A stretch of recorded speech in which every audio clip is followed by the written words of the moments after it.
Donald Trump seems to surprise his wife in front of a national TV audience. I might join him. We will see. She's actually going to make 2 or 3 speeches. And I will tell you. Made some news right there.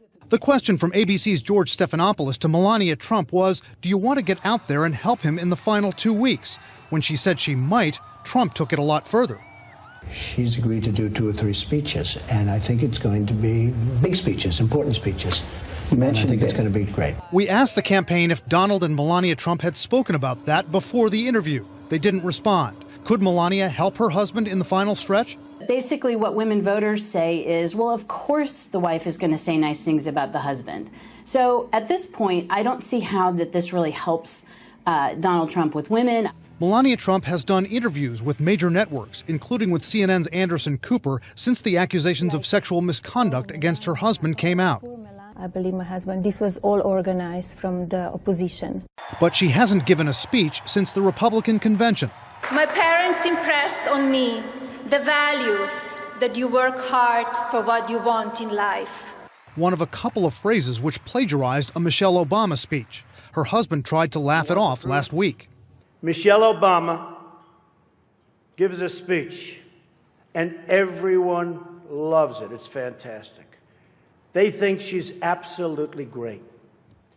My wife, Melania, gives the exact same speech. And people get on her case. And I don't get it. CNN's latest poll shows Melania Trump has better net favorable ratings than Donald Trump, Hillary Clinton, or Bill Clinton. We will make America great again. If she speaks, what should she focus on?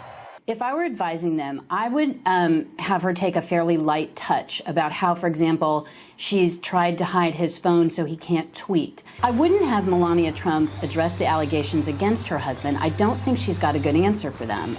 Another GOP strategist warns of what could go wrong.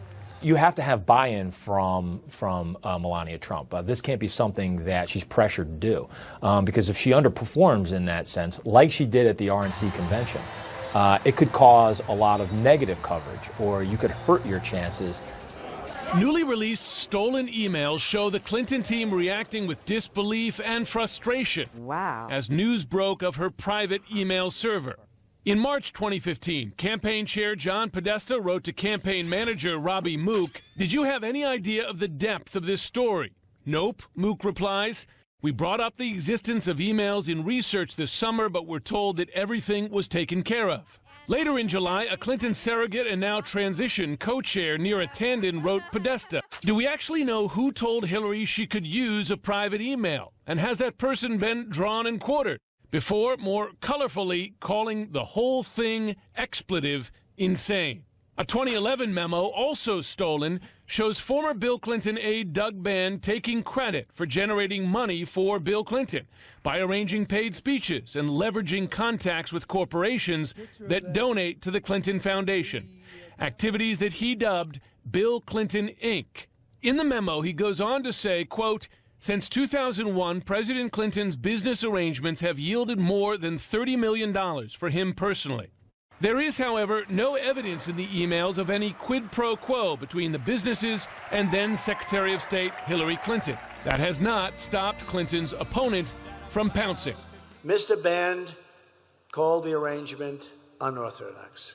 The rest of us call it outright corrupt. Band, seen here playing golf with Bill Clinton and President Obama, wrote the memo after Chelsea Clinton, who was then taking a more active role in the foundation, expressed outrage over Band's actions.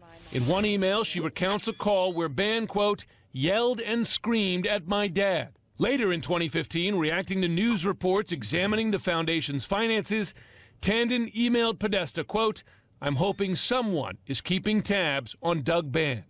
So, Jim, what is the Clinton campaign saying about all this?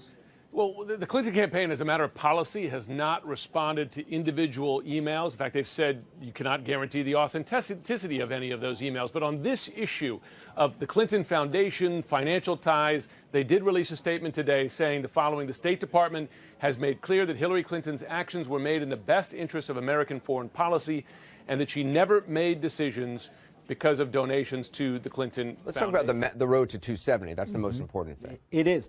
As you just noted, we made a couple changes in our battleground map. You see here that Nevada is now back in battleground status and Florida back in battleground status. Anderson, just last week, we moved them leaning Clinton. Right. But what we look at is we look at advertising budgets of the candidates. The most precious resource a campaign can commit is the candidate time. So we look at their travel schedules. And, of course, the most recent polls. Before Hillary Clinton even wrapped up her two-day Florida swing yesterday, her campaign announced she'd be back Saturday. And I'm telling you, that won't be the last time she's there. There's a poll there that has him 2 points ahead. Nevada, they're tied. So those states have sort of snapped back to their battleground status. And I just want to remind you, though, even though that's good news for Donald Trump, right? Like they say, hey, they're no longer leaning Clinton.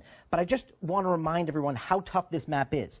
Look where we are, 272 to 179. She's already over the threshold with the states leaning and solidly in her direction. If you were to give him every remaining battleground state, he still doesn't get to 270. He only gets to 264. So what would he have to do? I mean, let's look at the new polling for the battleground states. So we do have a few new polls out today. Let's start in North Carolina. That's where Hillary Clinton was today.